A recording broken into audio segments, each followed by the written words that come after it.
Hello and welcome to the program. I'm Joke Rogers here in Lagos, founder and financier of the Wagner Group. Yevgeny Prozhiny says that the Ukrainian city of Bakhmut is practically surrounded by his forces and that Kyiv's forces had only one road left out. He's calling on the Ukrainian President Volodymyr Zelensky to order a withdrawal of its forces from the city. The Institute for the Study of War believes Russian attempts at encircling the city may have eased from Thursday into Friday, with focus shifting towards pushing Ukrainian forces to withdraw from the city. U.S. Secretary of State Antony Blinken says Russia cannot be allowed to wage war with impunity.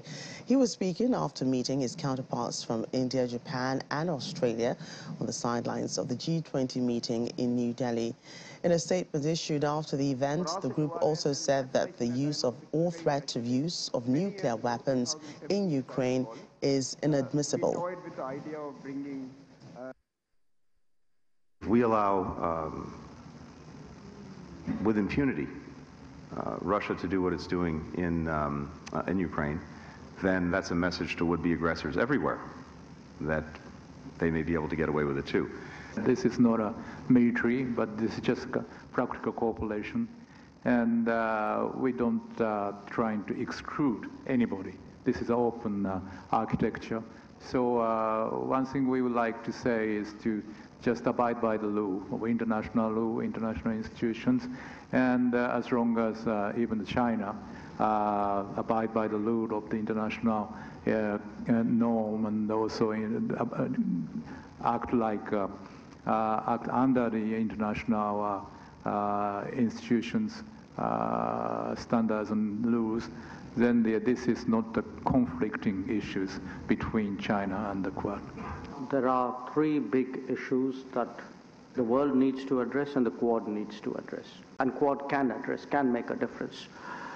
One, more reliable and resilient supply chains. Two, the whole, the digital challenge, trust and transparency when it comes to technologies. How do we live a more secure digital existence? And third, connectivity. And I do see these as three big issues, which in different ways the Quad needs to do together and also do with other countries. And I do expect that to be a greater part of our agenda.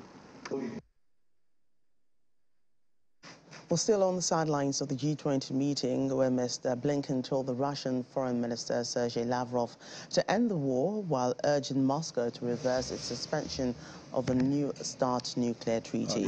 Russia and the United States top diplomats spoke to each other face-to-face for the first time since Moscow's invasion of Ukraine. Russia to reverse its irresponsible decision.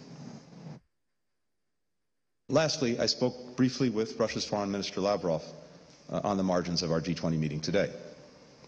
I urged Russia to reverse its irresponsible decision and return to implementing the New START Treaty, which places verifiable limits on the nuclear arsenals of the United States and the Russian Federation. Mutual compliance is in the interest of both our countries. It's also what people around the world expect from us as nuclear powers. I told the Foreign Minister that no matter what else is happening in the world or in our relationship, the United States will always be ready to engage and act on strategic arms control, just as the United States and the Soviet Union did even at the height of the Cold War. I told the Foreign Minister what I and so many others said last week at the United Nations and what so many G20 foreign ministers said today. End this war of aggression. Engage in meaningful diplomacy that can produce a just and durable peace. President Zelensky has put forward a 10-point plan for a just and durable peace. The United States stand ready to support Ukraine through diplomacy to end the war on this basis. President Putin, however, has demonstrated zero interest in engaging, saying there's nothing to even talk about unless and until Ukraine accepts, and I quote, the new territorial realities, while doubling down on his brutalization of Ukraine. Were China to engage in material, lethal support for Russia's aggression, or were to engage in the systematic evasion of sanctions to help Russia, that would be a serious problem for our countries. when I saw senior foreign policy official Wang Yi on the margins of the Munich meetings just a week or so ago, I raised with him our very real concern that, based on information we have, China is considering supplying lethal military assistance to Russia. That, of course, Prime Minister Modi is right that there are real challenges to the multilateral system, and those challenges, in many ways, are coming directly from Russia, which has been violating the very principles that lie at the heart of that system. And Germany's Foreign Minister Annalena Baerbock has also attended the gathering of G20 nations in the Indian capital, New Delhi, which focuses on key foreign policy issues. At the top of her agenda is an overhaul of Germany's Foreign Office. Earlier this week, Ms. Baerbock announced that Berlin will be pursuing a new feminist foreign policy approach. Let's get more on Germany's feminist revamp of its foreign relations. DW correspondent Marie Sina joins us now. Hi, Marie, good to see you. What does a feminist foreign policy mean in this case?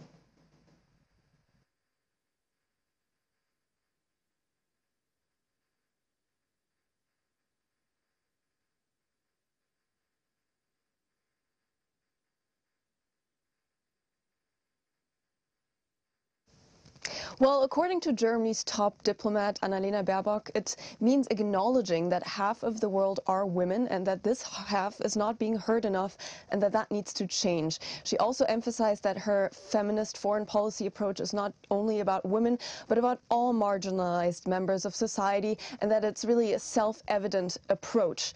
But apart from this definition, a feminist foreign policy will also mean concrete changes in Germany's foreign ministry and in its foreign affairs. At home, it will mean raising the quota of women in the foreign ministry and in embassies. Right now, only about a quarter of Germany's embassies are being led by women. Annalena Baerbock wants that to change, and she is also opening a new role for an ambassador for feminist foreign policy, and she wants to embrace new working models. For example, in Germany's embassy in Slovenia, a married couple is actually sharing the spot, the post of ambassador, and it's about finding these new family-friendly ways of working to have more women voices worldwide and to see more women on the world stage. How might this new feminist approach impact Germany's relations with other countries, its allies, and those it's warming up to? Well, this feminist foreign policy will influence many different spheres of Germany's foreign relation. For example, Germany's foreign aid projects. Germany wants to channel more money into projects that will further gender equality, whether that's directly or indirectly. 93% of Germany's foreign aid funds are supposed to go towards these projects in the future. But Annalena Baerbock also mentioned some other concrete examples of feminist foreign policy initiatives that will play a larger role in the future. For example, in Nigeria, when in 2015 Boko Haram destroyed villages in the Borno region, Germany was involved in the reconstruction process, and there was specific emphasis on finding a female architect to help in the reconstruction of a village in the Borno region. And this female architect went around the village and asked villagers what they hope for in this new village, and she specifically listened to women, and the women said they would like to have walls around their houses to protect them from Boko Haram. These are the kind of projects that Annalena Baerbock wants more of Germany's taxpayers' money to go to in the future. Another example from Nigeria, from the reconstruction process, is toilets. Women were specifically asked whether they would like the toilets to be outside of the new village, which might be the more logical at first approach because of the smell that comes from toilets. But women said no, they would like them to be central in the village in order for them to feel safer when they use the toilet at night, for example, when it would be dark outside of the village. So this is really the type of approach and the type of initiatives that we will likely see from Germany more in the future. Excited about this one. So what's the main reaction in Germany to this new approach? Well, in a way, this feminist approach that's being pushed by Baerbock is not news. It's already been enshrined in the coalition agreement of the different governing parties in Germany, so it has broad government support. It's not news to the German taxpayer in that sense, and German aid organizations have been very supportive so far since her big announcement this week. But there has also been skepticism voiced by the opposition. For example, a conservative politician compared this approach to the approach of a missionary who goes around other countries telling people what to do. He said, therefore, it's doomed to fail. And there is some criticism in the sense that opposition politicians are saying this might just be a rubber stamp that kind of lacks substance. Annalena Baerbock has been criticized in the past for not taking a hard enough stand quickly enough against, for example, the Iranian regime suppressing protests that are in their core about gender equality as well. And so people are pointing to that and saying, well, you were not vocal enough when it came to Iran. So really, this is a point where Annalena Baerbock needs to show that this is more than just a nice definition, but that there is real substance behind this feminist foreign policy. Mary, thanks again for taking out time to explain this to us. Let's move on. Russian Deputy Foreign Minister Sergei Ryabkov says Moscow has been forced to suspend its participation in the New START nuclear arms control treaty because Washington was using it to help Ukraine attack strategic sites. Speaking at the United Nations Conference on Disarmament in Geneva, he claims that the United States and its Western allies want to see Russia strategically defeated in Ukraine, accusing them of fanning conflict there. He adds that Moscow would not carry out tests if Washington also refrained, but that Russia still had to prepare for the worst.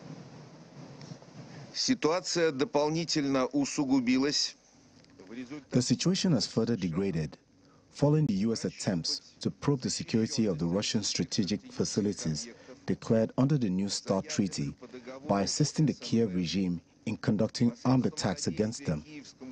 Against this background, we perceived as highly cynical those demands by Washington to regain access to Russia's nuclear facilities for inspecting them under the treaty.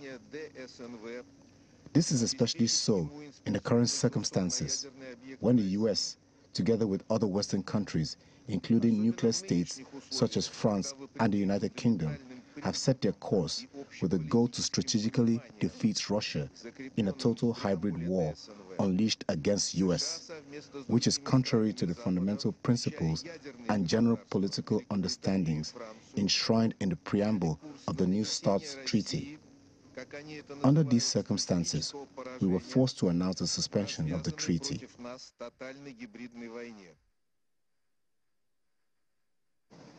Meanwhile, Moscow vows that it will not let the West blow up gas pipelines again and will no longer rely on the West as an energy partner. According to the leader of the Foreign Ministry, Sergei Lavrov, Western countries are responsible for the blasts that damaged the Nord Stream pipelines in September, an assertion that has already been dismissed with a call for an international investigation.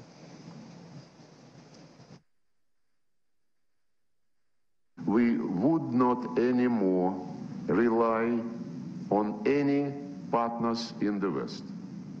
We would not allow them to blow the pipelines again. By the way, we asked for investigation, and immediately this investigation request was denied.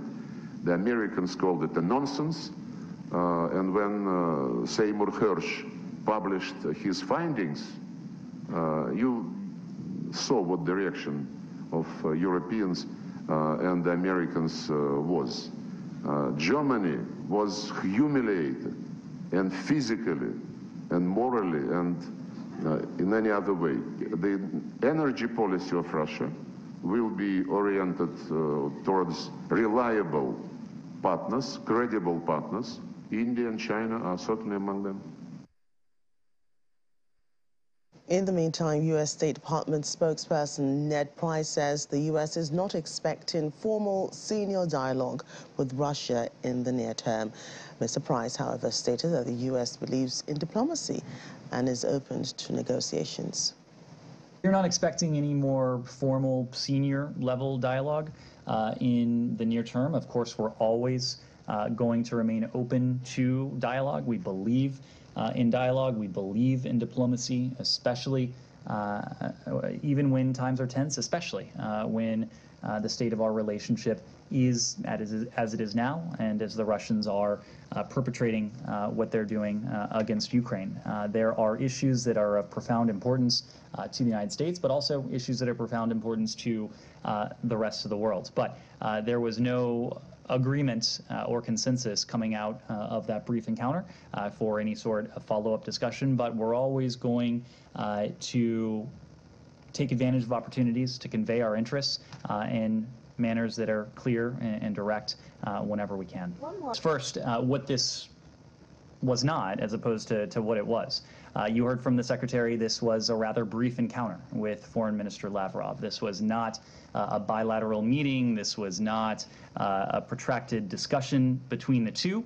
This was a rather brief encounter that the Secretary took advantage of to convey clearly and directly messages that are important to the United States and, in many cases, to the rest of the world.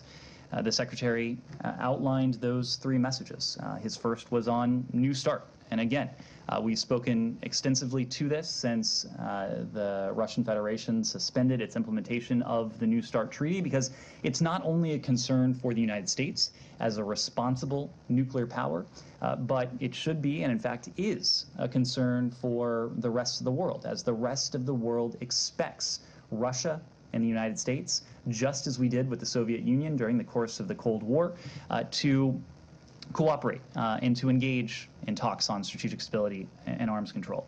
Second, you mentioned this, but the Secretary did raise, as he consistently has, the continued wrongful detention of U.S. citizen Paul Whelan.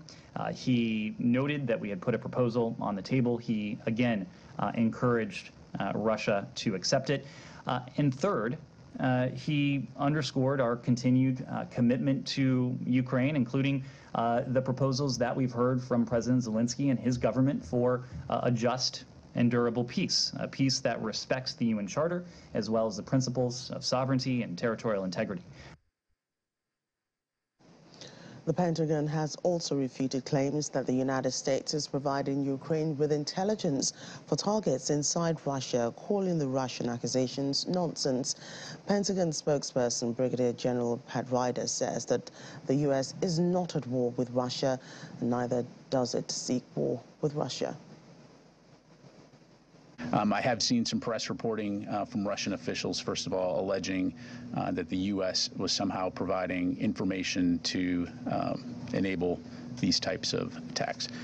What I would tell you, first of all, is, again, I don't have any information in regards to whether or not the Ukrainians have conducted these type of operations. I'd refer you to them. I can say definitively that the notion of the U.S. providing intelligence or information to the Ukrainians to target locations inside Russia is nonsense. We are not at war with Russia, nor do we seek war with Russia. Our focus is purely on supporting Ukraine to defend itself, and so that's what we'll continue to do. As you've heard us say before, we are regularly consulting with the Ukrainians on the appropriate use of the equipment that we provide to them, and all indications are that they continue to stay very focused on defending their homeland and fighting within Ukraine. So I'll just leave it at that. In the meantime, the White House has announced that European Commission President Ursula von der Leyen will meet U.S. President Joe Biden in Washington on March the 10th to discuss energy supply chains, China, and a task force set up to cut EU dependence on Russian fossil fuels.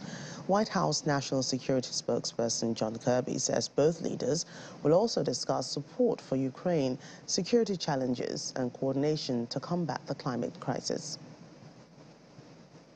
President Biden looks forward to welcoming next week President Ursula von der Leyen of the European Commission here to the White House on Friday, the 10th of March, another working visit. We expect their discussion to cover a range of international security challenges, of course including support for Ukraine. They will also discuss U.S. and EU coordination to combat the climate crisis and clean tech, and take stock of the Joint Task Force on Europe's energy security that they both established a year ago.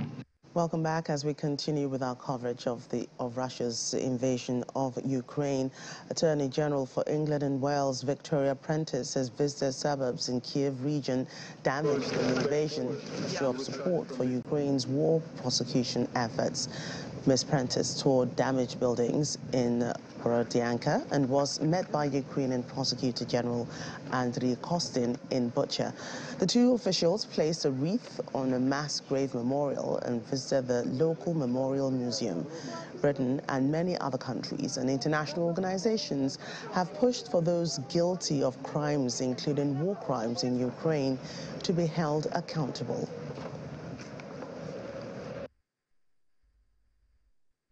So most of these war crimes, these horrible crimes, will be tried by Ukrainian judges in Ukraine, and it's right that that happens. One of the reasons is that because this war is very sadly still continuing, we hope that the actions of Procurator Kostin will immediately have an effect on the behavior of Russian troops. We don't know if that is the case, but we hope that is the case. And in any event, we want to make sure that we see justice done for the people who were buried in the grave just outside. It's really important. I am quite sure as well that there will come in the future a time when we have to have an international moment of accountability for the more senior Russian leadership. Quite what that looks like we're going to be talking about in our very important conference in Lviv tomorrow. Well, we have to do the work now. The evidence is literally outside and has been gathered properly.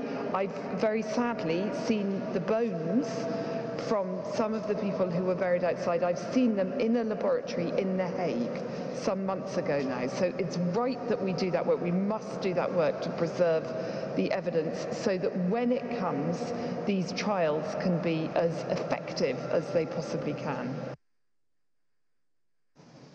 In the meantime, the White House National Security spokesperson John Kirby says the United States will announce a new military aid package for Ukraine. He says this will be a topic of discussion between President Joe Biden and German Chancellor Olaf Scholz when the two leaders meet at the White House later today. You'll see us tomorrow, just unilaterally, the U.S. will have another round of assistance for Ukraine coming tomorrow, and it will include mostly ammunitions and munitions that the Ukrainians will need for the systems that they already have, like the HIMARS and the artillery. So I can't predict a specific outcome tomorrow. I wouldn't look for that, but certainly they will be discussing additional support for Ukraine going forward. Sweden's Defense Minister Paul Johnson says Sweden joining NATO along with Finland was a major unexpected consequence of Russia's invasion of Ukraine. He said this would fundamentally change the geostrategic situation in Northern Europe, highlighting the importance of this move for the collective defensive of the alliance. He told the Baltic Defense College Conference on Security in Europe that Sweden had a tradition of extensive military cooperation with NATO and that its national defense capabilities and assets would make the alliance much stronger.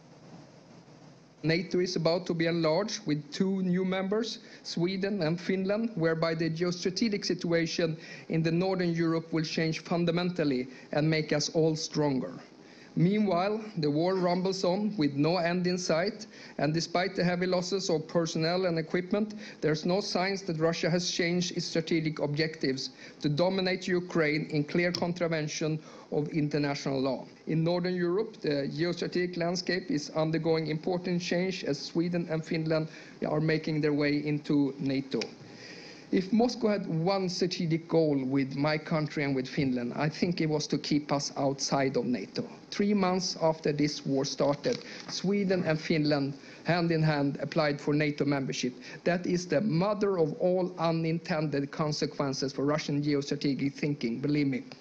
With almost 30 years of close partnership with NATO, Sweden has a tradition of extensive military cooperation with the alliance, Swedish national defense capabilities.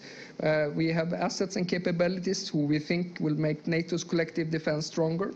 And we can also provide the alliance with strategic depth and connect eastern NATO countries with the Atlantic. In terms of geography, we add the longest shoreline in the Baltic Sea, the island of Gotland, its strategic location and important ports in the North Sea. With Sweden's naval assets, resources, and a strong position in the air comes a solid understanding of the entire Baltic Sea, and we think we can make that, providing that will also make NATO stronger.